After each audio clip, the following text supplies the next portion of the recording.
dans cette nouvelle vidéo pour lire et prier l'Évangile. Alors aujourd'hui, nous allons poser quelques préliminaires encore pour comprendre le contexte de l'Évangile. Aujourd'hui, je voudrais vous parler de la géographie du pays de Jésus. Jésus, c'est facile à retenir, il est né en l'an 0 de notre ère, puisque c'est sur sa naissance qu'a été basé notre calendrier. Alors, entre nous, il y a une petite erreur quand même, faut pas... On ne sait pas si c'est une erreur de 4 ans ou de 7 ans. Enfin, toujours est-il que le roi Hérode, qui a persécuté les enfants de l'âge de notre Seigneur Jésus-Christ à sa naissance, il est mort en l'an 4 avant Jésus-Christ. Donc il y a quand même un petit décalage. Voilà, donc il y a un décalage, on ne sait pas si en l'an 0, notre Seigneur Jésus-Christ avait déjà 4 ans ou bien 7 ans.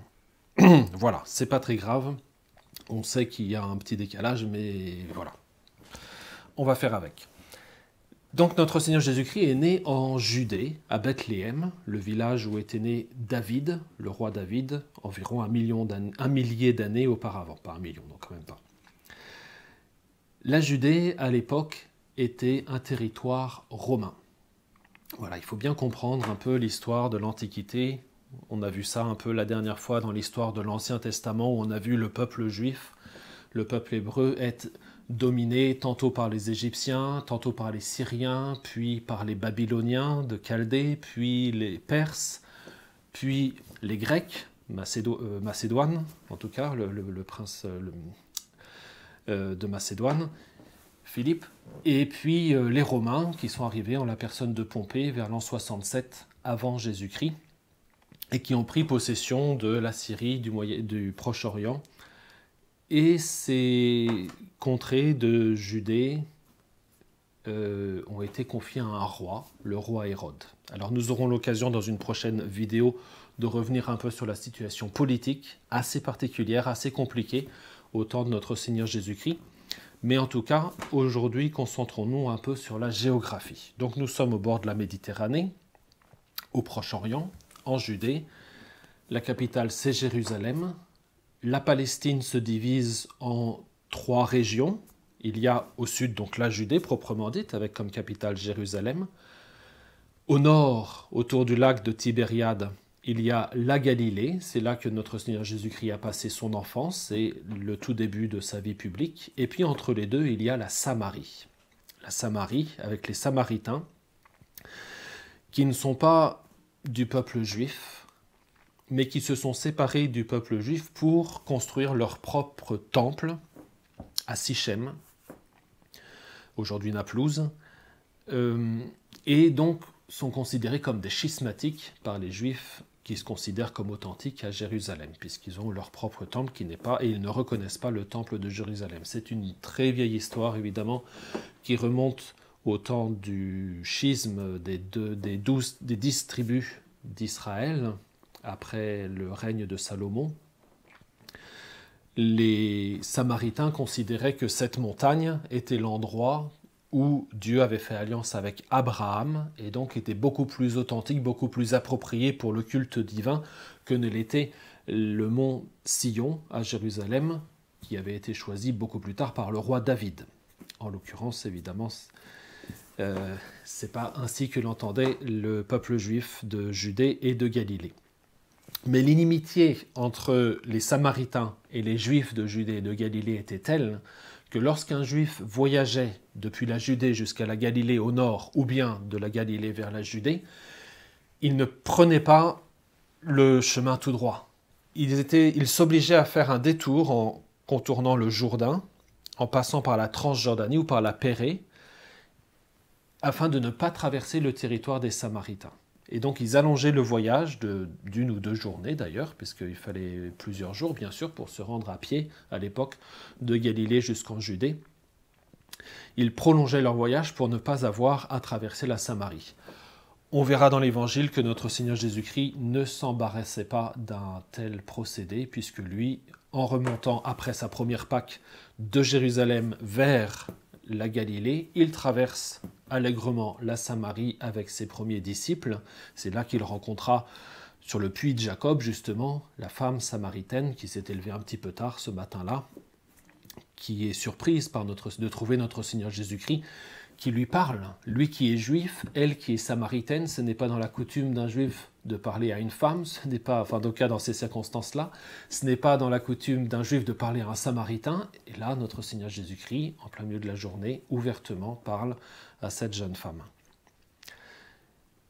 Pour lui dire des choses merveilleuses d'ailleurs. C'est dans le chapitre 4 de Saint Jean que vous pouvez relire une très belle révélation de ce que notre Seigneur Jésus-Christ est venu nous apporter.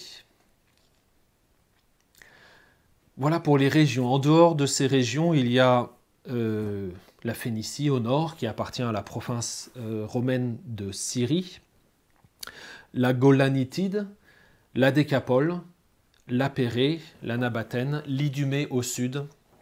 Le roi Hérode était lui-même iduméen, ce n'était pas un juif, justement, et donc il était difficilement accepté comme roi par le peuple juif, car il était iduméen par son père et arabe par sa mère. Il a été obligé lui-même de prendre parmi ses 10 épouses une femme de Judée et une femme de Samarie pour se faire reconnaître auprès de ses sujets. La Décapole, les 10 villes en grec, était un territoire aussi qui n'était pas juif du tout, qui était grec, on peut dire, comme son nom l'indique. Il s'agissait d'une dizaine de villes nouvelles qui avaient été construites par le pouvoir grec, par les hellénistes, pour imposer leur culture et leur religion. C'était un conflit qui existait déjà depuis la période des Maccabées vers l'an 150 avant Jésus-Christ, à l'époque de Philippe de Macédoine. Au cœur même de ces régions de Judée et de Galilée, il y avait aussi des villes que Hérode avait fait construire, en particulier la ville de Tibériade, une ville complètement grecque, construite d'ailleurs sur d'anciens cimetières juifs, à tel point que les Juifs refusaient de venir habiter dans cette ville pour ne pas profaner leur cimetière. Et c'était une cause de conflit aussi entre Hérode et son peuple. Quant à la géographie elle-même, alors le pays de notre Seigneur Jésus-Christ est bordé à l'ouest par la mer Méditerranée, à l'est par la vallée du Jourdain, qui est une vallée très encaissée en deçà du niveau de la mer, avec le lac de Génézareth ou de Tibériade au nord, là où se situe la Galilée, et puis la mer Morte au sud de Jéricho, au sud, là où se jette le Jourdain. Saint Jean-Baptiste baptisait dans le Jourdain, dans une localité qui se trouve approximativement au nord-est de Jéricho.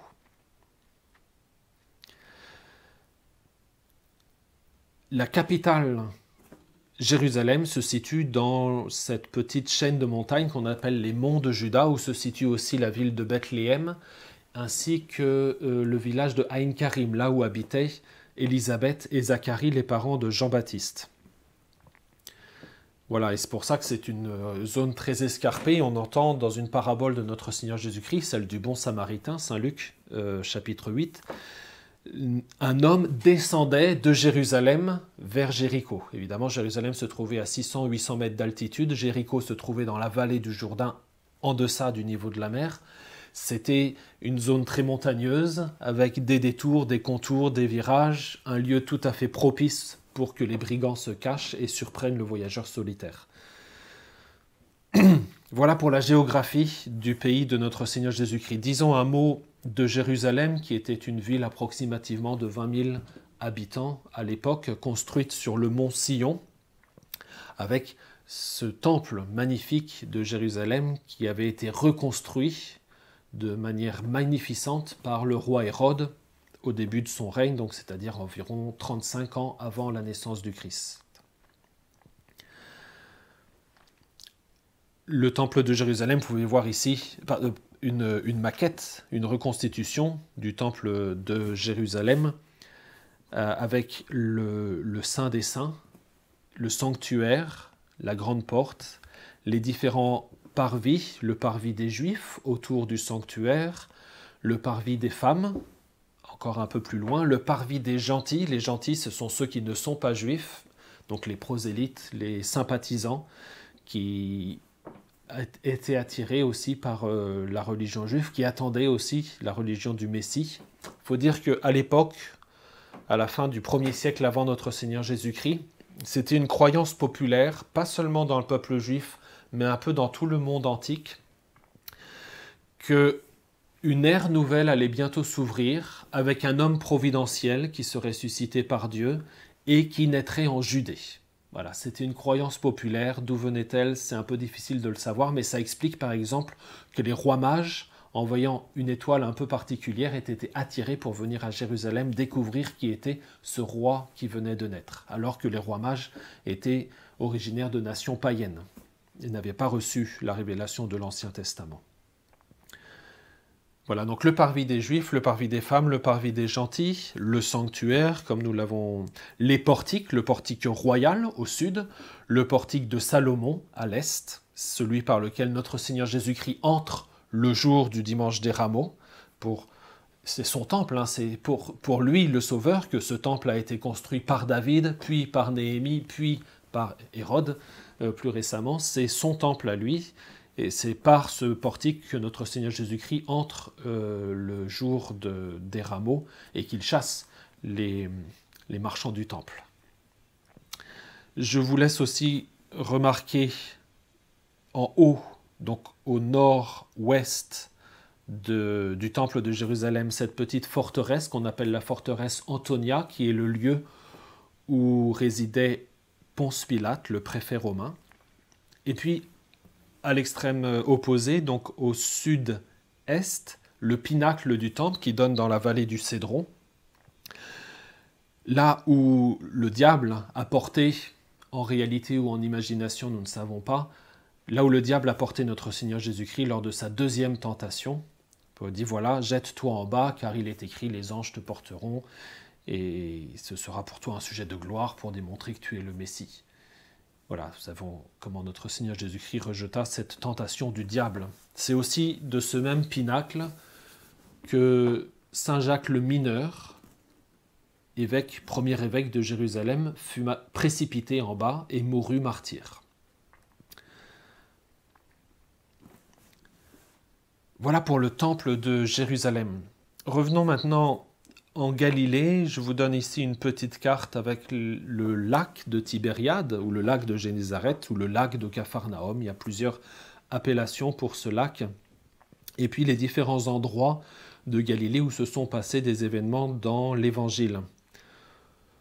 Autour du lac, on a bien sûr la ville de Tibériade. Notre Seigneur Jésus-Christ, semble-t-il, n'y est pas passé pendant son évangile. C'était cette nouvelle ville construite par Hérode, comme nous l'avons expliqué.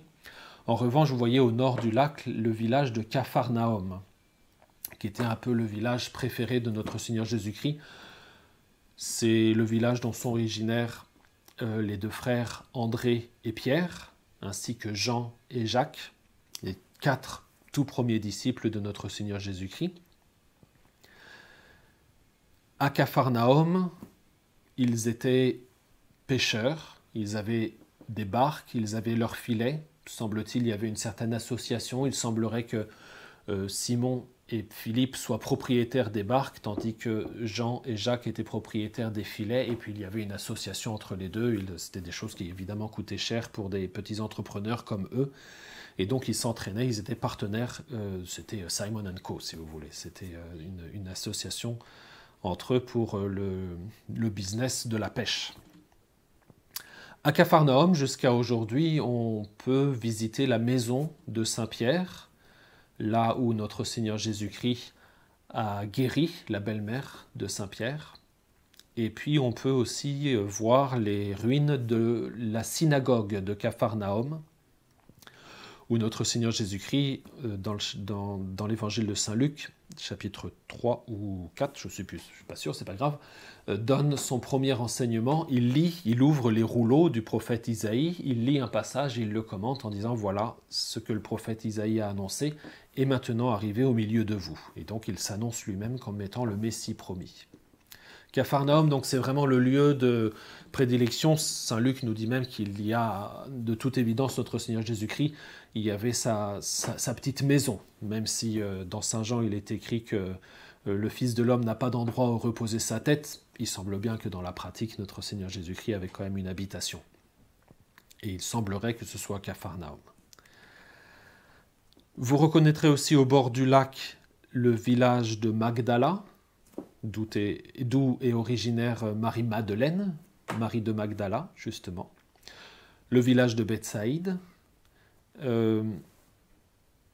et puis un peu plus loin dans l'intérieur du pays, si vous voulez, de la Galilée, la ville de Nazareth, là où notre Seigneur Jésus-Christ a passé son enfance, entre Joseph et Marie, son père nourricier. Joseph était charpentier, menuisier, travaillait le bois. Et très certainement, notre Seigneur Jésus-Christ l'a aidé aussi dans le travail du bois pendant son enfance, jusqu'à l'âge de 30 ans à peu près, où notre Seigneur Jésus-Christ a commencé sa vie publique. On reconnaît le mont Tabor, là où a eu lieu la transfiguration de notre Seigneur Jésus-Christ, en présence des 3 apôtres Pierre, Jacques et Jean.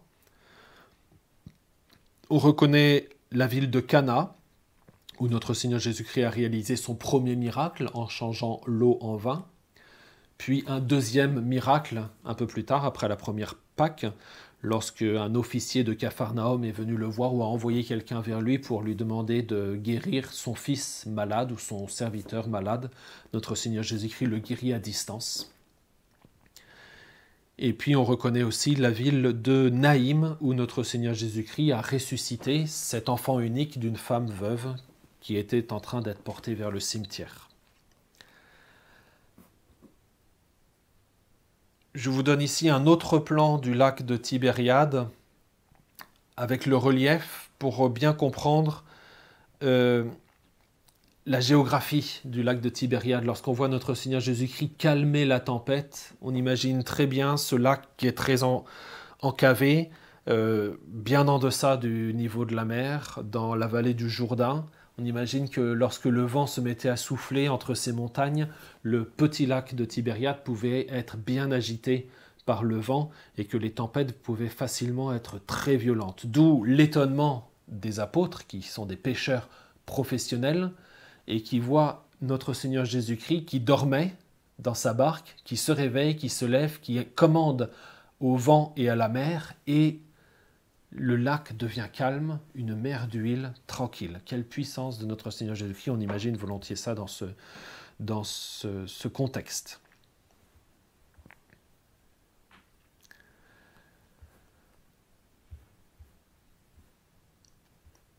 Voilà, mes chers amis, quelques considérations très rapides sur la géographie du pays de notre Seigneur Jésus-Christ. Pour bien nous mettre dans l'ambiance, on imagine volontiers au bord du lac de Génézareth lorsque notre Seigneur Jésus-Christ enseignait à ses apôtres ou lorsqu'il recevait les foules, par exemple, pour le discours sur la montagne ou bien pour le jour de la multiplication des pains. Tout cela se passait sur les bords du lac de Génézareth. On imagine volontiers les foules sur les flancs des montagnes, dans les prairies, en train d'écouter la parole de notre Seigneur Jésus-Christ. L'endroit est calme, paisible, un petit vent, la beauté des paysages, les petites montagnes, le lac. Notre Seigneur Jésus-Christ a su choisir le beau paysage, le bel environnement pour pouvoir nous porter la parole de Dieu, la parole de son Père, la révélation des choses du ciel. À très bientôt mes chers amis, je vous retrouve très prochainement pour une vidéo où nous parlerons de la situation politique dans laquelle notre Seigneur Jésus-Christ a vécu dans son pays et du peuple du pays de notre Seigneur Jésus-Christ. À bientôt.